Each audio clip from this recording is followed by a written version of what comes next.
I'm Jen Burson. I'm the founder of Generation PR and the creator of Generation Academy. This week, we are going to be talking about characteristics that comms pros need to be successful. We're all different in our own ways, but there are a certain few factors that are pretty consistent across the board. So if you are thinking about making the leap into PR, or you're already doing PR, maybe you're freelancing or you're in-house somewhere and you're thinking about making the leap to your own agency, or you're upgrading from being a freelancer to an agency owner, or you're leaving, your role in-house, and you wonder what it takes for a PR pro to thrive. We're going to talk about those factors, and there are things that are inherent and innate in you, and there's things that you can also learn. And I'd say now more than ever, there are pretty major changes that it doesn't mean media is dying or PR is obsolete. It doesn't. It means there are new rules to the game, and we are going to learn those rules so we can play the game at a high level and get results for our clients. And we have to be on the ball, on top of our game, be experts in what we do so that we are ahead of the trends. We are building in the changes into our strategies for clients so we're serving them the best. But we're going to dive into these qualities, characteristics, skills that PR pros have that will help you find success. And if some of these are a little bit lacking, then maybe jot it down and we can talk about how you can improve some of these skills. The first one is being responsive. If you're a good PR professional, you cannot take forever to respond. It looks unprofessional, slow, it lacks an urgency, and it can cost you valuable media relationships and potential future clients and features. So being responsive in every way, whether it's communicating with your current or potential clients, responding quickly to media pros, editors, freelancers for their requests. What are they asking for? Do they want to interview your client? Do they want images? Do they need clarification on something you pitch them? Maybe people are reaching out to you on your website through a form, and you're answering these inquiries when it comes to your services. Be on top of it. And again, anyone who's been here for any minute of time knows I'm not advocating that we all work 24/7. In fact, it's the total opposite. Be incredibly responsive during business hours and respond quickly to journalists. Stay on top of your clients. If the clients are the bottleneck, you need to figure out a solution so you're not waiting on your media contacts or keeping them waiting while you wait for your clients, because these are your relationships. You've built them. You leverage these relationships for other clients. You can't let one slow client, non-responsive client ruin these opportunities for your other clients. And as you build your business, that's like your value or your contacts. And full honesty, genuinely, I have not had to work or had a client ask me to send something, do something, or whatever on a weekend in years. I'm talking probably more than a decade, when I said to myself, this is a boundary I'm setting. And I just started behaving in that way, and clients respected it. And if you're incredibly responsive during business hours, or you get to them the next day, even if you decide you want to work late, just send the email in the morning, boomerang it to go out at 8 a.m. They get the hint that this is when you are responding, and you're responding right away. That's number one, is be responsive, but be responsive on your own time and terms. So you're setting that precedent and clients will respect it. Two is you have to be flexible. So like I said, the landscape for media and PR, it's always changing, and you have to be willing to adapt to keep up. We've seen bigger agencies kind of stay stagnant because they are not as nimble and able to adjust on the fly like boutique agencies are. So if your client unexpectedly adds a new launch, or they push forward or backward a promotion that they're doing that's maybe been in the works for a while, you have to be willing to be flexible so you can move quickly, you can adapt as needed. And then beyond that, flexibility is going to help you land more clients that you love, like your dream clients. It's going to show them that you're professional, you're ready for anything. You know, with one client we were really struggling. And I think the reason that we struggled is because they did not have a strong affiliate presence opportunity. It was pretty limited. And we kind of told them that would be a factor. And then over time, it ended up really being a factor. And so we were flexible. And I said, you know what, this is a big spend for you. And if you're not getting the value, I don't need to make you stick out your contract. Whenever you're ready, if you feel like it's time to cut bait, I'm okay with that. And the client was so appreciative. She actually gave us another month and a half. And then she was like, you know what? Let's move on. And she said, I know you guys were doing everything. I would come back to you in a heartbeat. We know it's not you. So being flexible, I'm a lawyer. I'm not one of these people who loves to chase down every dollar in a contract. It's exhausting. It's tedious. It's, yes, if I've done the work and they haven't paid, we will go after open invoices. But for this client, it just wasn't working. And we were stressed about it. My team was stressed about it. So for the benefit of everyone, we had some flexibility and we let her end it early. So we're going to be flexible, but don't mistake flexibility for a lack of boundaries. Like I said, it's important to be flexible, but that doesn't mean you're dropping everything, the drop of a hat, for something that's not really an emergency or not really urgent. Don't drop everything.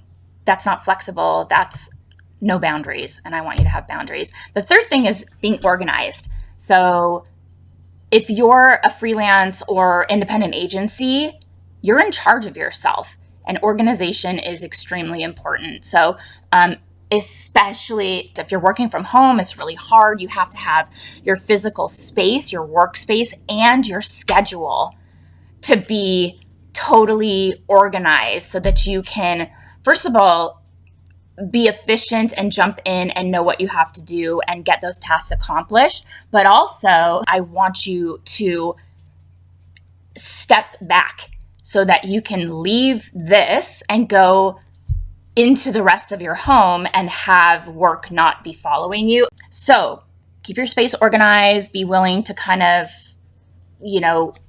have that boundary of where your work is and where your home is, and don't let them commingle. And when it comes to pitching, this is extremely important, especially networking with media professionals or doing client outreach.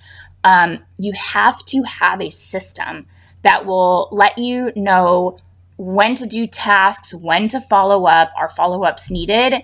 And so a good organizational system is really essential to being an effective PR pro. And the more organized you are, the more successful your life will be as a PR professional. And that doesn't mean what works well for me is going to work well for you. We can show you, we have tons of systems around this, like CRM, just sort of the information. It doesn't have to be expensive. We do a lot of our stuff in Google Sheets so our team can keep track of it, so our clients can keep track of it. Just adopt a system and stick with it, because that will help you stay organized. If you go bouncing around from Asana to Trello to Monday to Slack or whatever you're using, you're going to just never settle in and be organized. So choose a system that you will stick with and keep it really organized so you know who to follow up with, when to follow up, what's the status of everything. And knowing that sometimes client development, biz dev, takes a little while. So you want to get those leads in your system so you have a process for following up at the right time and reminding yourself to follow up. So being organized, number 3, really important. Number 4, as a PR pro, you need to be thick-skinned. You have to be able to not let things affect you personally, not take things personally. So much is out of our control. You may pitch and hear crickets. You may think that a client feature is like locked and loaded, 100% happening, and then it gets pulled at the last minute. And I swear every time that happens, I'm more disappointed than the client. I swear I'm more disappointed than the client. And so we never count anything as confirmed until it's literally in our hand or on the screen in published mode, because we know that things changed. So you have to be thick-skinned around that. You may be absolutely killing it for your client and they still pause or terminate services, or they're not satisfied. And you're like, what? We are crushing it for you. We had a client, we were crushing it for them, getting so much press, so much so we submitted our campaign for them for a PR industry award. We won best campaign in beauty, fashion, lifestyle space. And I was literally submitting our application and hit enter. And then 1 second later, I'm not even kidding you, my team texted, one of people on my team texted and said, oh my God, they just fired us. And I'm like, what? It was like the most taken aback I've ever been. They were like, you guys have been doing a great job. And they had just written us a testimonial, but they said, now that we're at this next level, we're ready for a bigger agency. So thanks for your help getting there. That was awesome. You know, we outgrew you. And it's just like, what? So you can't take that personally. I did not take that personally. There was nothing more we could have done. So much so to the point that we're winning top billing in industry awards based on the results we're getting. So we were able to leverage that to get other clients in our niches. And so you have to remember you're skilled, you're qualified to do this. You build your own resilience and defenses. Not that you're numb to it, but you learn to let sort of the bad stuff just roll right off your back. Not winning a client. I can't tell you how many times I'm like, oh, we are a shoo-in. And then they're like, yeah, we decided to go with someone else. And I'm bummed, but I know we did everything we could. And I know we would have been a great fit for them. And there was another factor at play. And most of the time, they end up coming back at some point. So I try not to take it personally. And having a thick skin, I think, is also just really important, not only in PR, but in business in general. You know, it's all a lesson. Everything is a lesson learned. So as long as you are looking at things like a learning opportunity, you can't win them all, and you just have to have thick skin and be okay with it. Even if you're crushing it for a client and they're like, yeah, thanks. Nice knowing you, because it's happened. And 5 is, of course, being a great writer and having good grammar and being really detail-oriented. If you love to write and you love to create stories and creative storytelling, and you craft messages in a way that are really compelling and you draw people in, and you can look at something and see the nuances and see how to position it to elevate it in their niche and set it apart from their competitors. If that is you, then you're well suited for PR for sure. And that is one of the top skills, if not the top, is being an excellent writer. And you are painting a vivid picture. You're doing it in the most effective and concise way. Brevity, incredibly important in PR. Short and sweet. You know, if you write something, aim to delete 2 sentences that maybe could come in a follow-up. Short, sweet, to the point. So great storytelling, great positioning, great angles, catchy subject to get the editor or writer to open your email. That's it. You just want them to open it and read it, and succinct. And that is a major skill, if not the most important. But I want you to keep in mind that being a great writer is a lifelong journey. And you can always take steps to improve your writing and your pitching skills, that you do have to be really detail-oriented and have really precise, accurate grammar and spelling. Like little small mistakes, typos, incorrect details, they can undermine your credibility. Sometimes editors will even forward your pitch to your client, which is savage. It's so rude. Or they'll put it up in these editor groups and put you on blast. And sometimes they'll make a half-assed attempt to like cross out your name, but they're making fun of you. Sorry if you don't think they are, but they're like, oh my God, this person's a publicist. Look at their writing. So if you're always spot on with the smallest details, you're going to be prepared for success in PR. Your clients are going to be impressed. You cannot send a proposal with a spelling mistake. You cannot send a response email to a new business inquiry with a spelling mistake. They'll move on. It's that minutia that matters. If you focus on the details, your clients are going to notice your impeccable work. Your media contacts are going to trust you and always make their job easier. But if you are not confident in your grammar, you need to get a second and maybe a third set of eyes on your pitches and your proposals. Grammarly is a must at a minimum for sure, which is an extension. Grammarly is there as a backup to check if you make a mistake. And I'm sorry to say, like, I judge you for poor grammar. If I know you're consistently using poor grammar and you're a PR professional, it makes my skin crawl. It makes me cringe.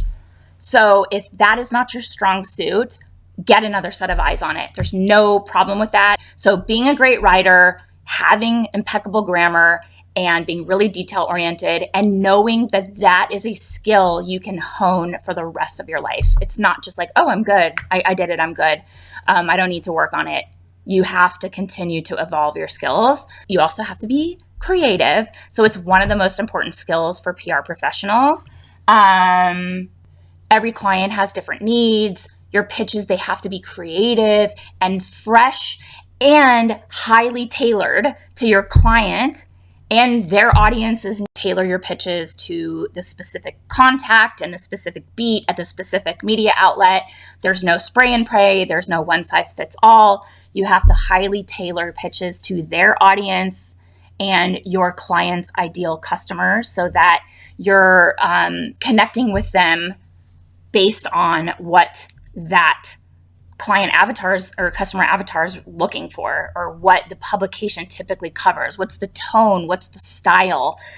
Even from day to day, our job changes so much that you have to be, again, flexible, but also creative. You want to think outside the box. And this is where you're able to think about what makes you the one that your clients choose to work with. What's your secret sauce? What are you exceptional at? There's tons of PR pros out there, but why would someone choose you over someone else with your level of expertise? So you want to hone what makes you unique. Hone that creativity, hone that specific skill or gift. So that's your creativity and your superpower, being able to do that. Okay. That's 6. Number 7 is being eager and ambitious. So be prepared, stay prepared, be on top of your industry news, seek out opportunities. When you're eager and ambitious, you are able to stay on top of opportunities and leverage technology so that you're like first in line. Like if you sign up for Harrow, which is Help a Reporter Out, there are still really good opportunities on there. You have to be fast, you have to be first. So that means you're eagerly checking and you know that that's a tool you have, you can leverage. Even if you're not winning those opportunities, you're still able to use Harrow as a tool to show what the media is looking to know about right now. So don't discount it if you're not. There's so many people vying for these opportunities. So you need to, be first. And if you're not, if you're like, oh, that came out an hour ago, you probably aren't going to be first. But you can still figure out maybe that's a good angle for your client. You might not get that opportunity, but you can still use that idea and pitch that out. So you're always, if you're eager, you're ambitious, you're always looking and thinking and looking for inspiration and ideas. You're always evaluating your own work and seeing where things can improve or what worked, and leverage that skill and go deeper for that client or other clients. It's just like, you want to be the best. You want to be known in your industry. You're on top of movers and shakers in your industry, where they're going. Not like saying, okay, well, I'm an expert in my niche now, so I'm just going to ride that wave. I don't need to keep going with the, eagerness or the level of passion and excitement that I brought. I will say, I believe that when we win new business, it is because I'm able to really demonstrate how ambitious we are, how excited we are about the opportunity, and also how much we love the work we're doing. how much I still love my business 17 years later. And I think that eagerness and that ambition to still be the best comes through on our sales calls. So always evaluate your work, bring the energy, bring the excitement, bring the heat. It is magnetic. Honestly, it's magnetic. People are like, I love that you're so excited about our brand. I think that's a big thing that it's hard to fake. Clients also need to see that you are excited about what they're up to so that you're not just dialing it in. They want to know that you have that passion for their mission, their products, their services, their values, the founder story, all of that. So number 7 is eager and ambitious. And then 8 is the last one I have for you, but it is to be empathetic. So I know there's this misconception that PR pros have to be extroverts. That's not necessarily the case. I mean, you should be outgoing, you should be able to connect with others, and, be interested in people, ask questions, try to always learn when you're having conversations. It's great to be all of those things, but you don't have to be completely extroverted to be successful in PR. Instead of having to feel like you need to be extroverted, the root of success in PR, and especially now, is empathy. So people are repelled and they hate when companies come off as ignorant on social issues or larger problems. They're tone deaf. They don't take a stand, or they're specifically vague. As their comms professional and as your own founder and leader of your business, you need to be able to empathize with audiences to figure out what they're struggling with, what is going to resonate with them, what will absolutely miss the mark. Like what is like, oh my God, this is tone deaf and so awful. Kind of ignorant on social issues, just really bad. But you want to be empathetic, and you want to be able to empathize with the customers, with your clients also, and be able to say, okay, I get what you're trying to accomplish, and I can see how frustrating it's been for you. But empathizing with your clients and their needs and their struggles, and also empathizing with the media and what their needs are right now. Literally, when I jumped on the phone with this contact who is a commerce writer, she said, if we don't generate revenue to a certain amount in a certain period of time, we lose our jobs. So no longer are the days when we can write about things we thought are cool just for the sake of it, just for the sake of entertainment. It now has to be calculated, data-driven infotainment that also generates revenue. And that is something I now understand that the media is dealing with. And that's not why they got into this. They got into this because they love to write, or they're passionate about whatever, their subject matter niches, or whatever they're experts in writing about. And now to be like, I have to only write about things that will make money in order to keep my job, I empathize with them. That's a hard place to be. And now that I really understand it, now I get it. And I can empathize with what they're experiencing and know that I can give them what they need to help them effectively do their jobs and, I guess, keep their jobs. So empathy matters, and knowing what your clients' customers are struggling with allows you to empathize with them and create pitches that are solutions for them. You see, it's really important. So you just be able to empathize with their audiences, figure out what's going to resonate, figure out what is not going to hit the mark whatsoever, and create pitches that really connect and land exactly how you need them to. So that is what I have for you today. I'm going to just recap the 8 qualities of a great PR pro. So number 1, being responsive. 2, you're flexible. 3, you are organized or you learn how to get organized. For thick-skinned, don't take it personally. It's not personal. It's business. Yeah, it sucks, but it's not about you. Don't take it personally. Be thick-skinned.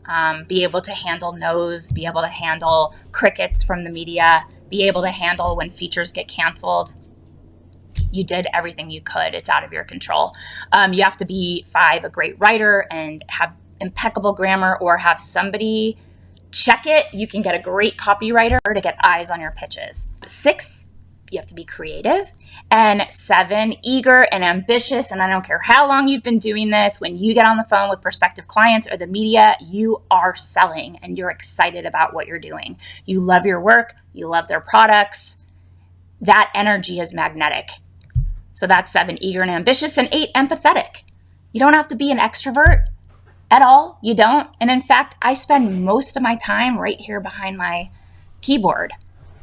I can be an introvert if and still be successful, as long as you're empathetic and you can connect with your clients, the media, and your clients' target audiences, and understand their needs, their struggles, and present solutions. So I hope that was helpful. Thank you so much for being here. I really appreciate all of you. Take care. Have a great rest of your week.